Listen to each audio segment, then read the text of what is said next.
En la Argentina. Está en línea Matías Guirini, especialista en el mercado laboral. ¿Qué tal, Matías? Buen día. Buen día, ¿cómo están? Que digo que no por anunciado el tema recesivo en la Argentina y las consecuencias del mercado laboral deja de ser preocupante, porque si bien es cierto que el gobierno lo anunció, bueno, para corregir las variables económicas vamos a tener recesión, obvio que implica el mercado laboral, pero los números son duros, ¿no? Y te quería preguntar de eso y de qué se espera para lo que viene. Sí, como decís vos, es lógico, era un número esperable. El último dato del año pasado todavía no reflejaba la sensación de la gente de a pie.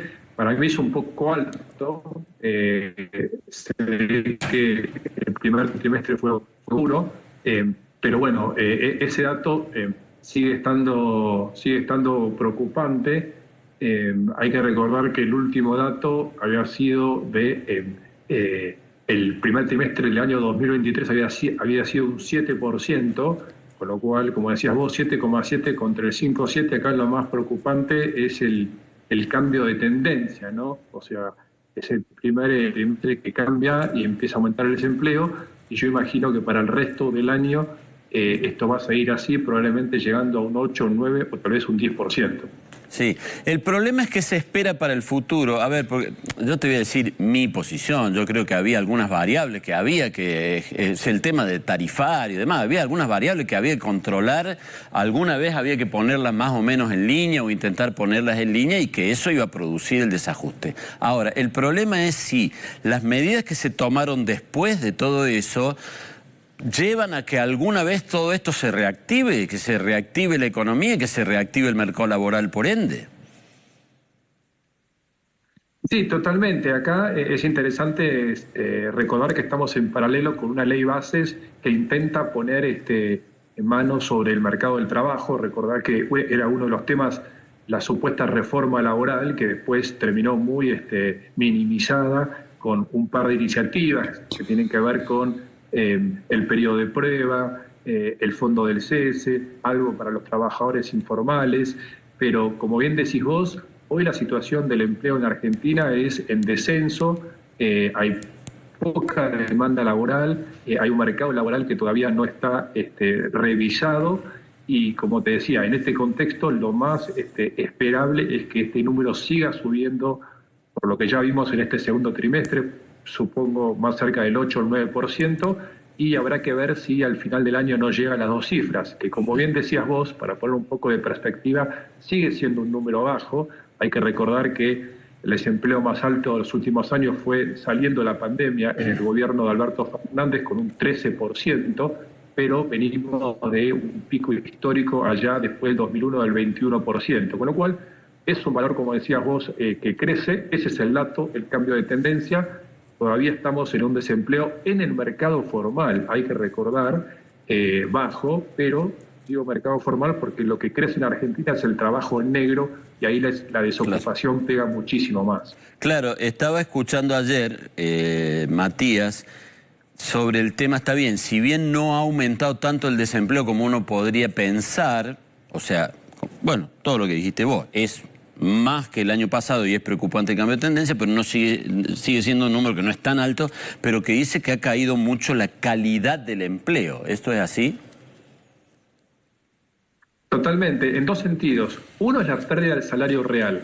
En la Argentina hace 6 años que el salario pierde contra la inflación. Es cierto que en este año 2024 parecería que hay un cambio de tendencia, obviamente porque la inflación está bajando y las empresas están acompañando todavía un poco los ajustes salariales, pero en los últimos 4 años el salario promedio en el mercado formal perdió 35%. Y el salario en el mercado negro el 60%. Entonces, la calidad del trabajo la ves en que el dinero no te alcanza, y por otro lado, lo que crece en Argentina en los últimos 10 años es los monotributistas y el empleo público. Claro. El trabajo privado en los últimos años creció un 3%, los autónomos cayeron un 7%, y te doy este dato nada más. En los últimos 10 años, trabajo registrado creció 1.700.000 puestos de trabajo. De ese 1.700.000, 950.000 son monotributistas y 600.000. Ahí tenés la calidad de nuestro trabajo. Claro, me encanta porque justamente te iba a preguntar de eso. Me llama mucho la atención cuando ves esos números. estaba viendo, creo que es desde el 2012 la toma, que el salario, como vos decís, el salario privado, mejor dicho, el empleo privado, no se movió. No se movió, o sea, no se generó un solo puesto, bueno, 3%, o sea, nada. Desde 2012 no se movió el empleo privado y se movió bastante el empleo público y mucho más los monotributistas. Estamos mal, pero no es de ahora, estamos mal desde hace más de una década, por lo menos, ni hablar de antes. Sí, yo te diría dos, porque cuando se habla de reforma laboral, hay que decir que ningún gobierno de los últimos 20 años, hay que recordar la última reforma laboral tal vez de la época de Carlos Menem, ningún gobierno ni kirchnerista ni el gobierno de Macri metió mano en el mercado del trabajo. Y como decías vos, o sea, el mercado del trabajo en Argentina está en terapia intensiva, nadie se ha ocupado profundamente. Este gobierno ha hecho una primera iniciativa en conjunto de las ley de bases, algunas iniciativas, a mi gusto, a pocas, el vaso medio lleno. Bueno, habrá que ver cómo termina la película en este gobierno, pero el mercado laboral argentino está estructuralmente debilitado y estancado en un contexto recesivo. Yo te diría un año 2024 para cuidar la silla, cuidar el empleo, bueno, y esperar que salga un poco más el sol, ¿no? Matías, muchas gracias, muy amable, que andes bien. De nada, saludos. Hasta luego. No, ese dato que acaba de dar Matías es clave.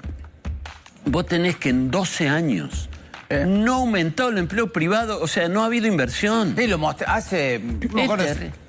creo que debe haber estado después de vacaciones, pero lo mostrábamos acá, el dato contundente. Levísima, sí, creo que el 2 o el 3% en una década, poquito más que una década, en 12 años, un 10% de crecimiento del empleo público, como un 40% de la economía informal, los puestos de economía informal. De monotributistas, sin hablar de los negros. Sí. Ahora, es imposible que un país, pero es que para que una persona tenga empleo, tiene que haber alguien que lo dé. Si el que lo da es qué sé yo, el cuentapropista, el chapista, que no es que se pone a hacer ese trabajo y se pone monotributista porque es lo que quiere hacer, porque no le queda más remedio en muchos de los casos. Y el otro, dador de empleo, es el sector público, es el Estado, que en realidad no da empleo que hagan falta, da empleo... Algunos que hacen falta y otros no. Algunos que harán falta. A los nuevos, digamos, que da, porque se jubila de gente, porque se va, está sobredimensionado, eso lo sabe todo el mundo, el sector público. Entonces necesita gente que invierta para dar trabajo. Y no hay gente que invierta. No. Pero no de ahora. 12 años hace que no aumenta. Es gravísimo el tema. Bueno, ese creo que es el dato más alarmante. La Argentina no genera empleo. No genera empleo de calidad. Y como recién en la entrevista pasaron Cristina, Macri, Alberto. Seguimos con el modo vintage. En los 60, cuando hablabas de empleado del sector automotriz, de los autopartes, ¿o no? Los empleados eran, los gremios fuertes eran el ESMATA, la UOM. ¿Se acabó eso? Fíjate, digo, evocaba el otro día, escribí sobre el Cordobazo y buscaba datos, todo el sector privado, industrial, todo el sector privado, y un poquito de PEC, pero el resto de los gremios fuertes fueron el sector privado, hoy sería impensado eso. A propósito de lo que discutíamos recién de cómo está compuesta el personal de la Administración Pública Provincial, el dato de la caja de jubilación, o sea, estos son los jubilados que hay por sectores, pero se entiende se desempeñaron. Fíjate vos, la torta celeste del 36,3% son los docentes. Más o menos se calcula que el 40% del personal del sector público provincial son docentes. Después puede haber distorsión y demás. Este 21% son... Administración pública, organismo descentralizado. El tema de la... Ahí el de arriba. Administración pública. No, el 16% de la policía, lo que sigue. ¿Y por qué este 21% de administración pública? Porque el personal de salud no está categorizado con una línea especial para el sistema previsional. Si no, estaría acá tercero, casi junto con la policía. El personal de salud. Está junto con la administración pública. Y el resto, obviamente, se ve, son insignificantes. El PEC no es tan insignificante. No, municipio del interior, 10%. Municipalidad de Córdoba, ¿cuánto es? El verde, 5,4. No, la Municipalidad de Córdoba y el Poder Judicial no son tan chiquitos como decías vos. Tan chiquitos, ¿no? No son tan chiquitos como decías vos. O sea, obviamente, al lado de los docentes no, pero es importante. Un dato con esto, que lo venimos viendo en muchas áreas. Cada vez es menos la información, porque antes vos entrabas a esta página de la Caja de Jubilaciones, que estaba bastante bien hecha, y podías ir rastreando en cuanto a los aportes, y en los aportes vos podías tener la masa salarial, la cantidad de asalariados y fundamentalmente lo que está pagando la administración pública en cada sector. Bueno, la página aparece en construcción. Hay un retroceso importante en cuanto a la cantidad de números públicos que publica justamente la provincia desde hace unos meses. Bueno, el otro tema que decíamos al comienzo tiene que ver con...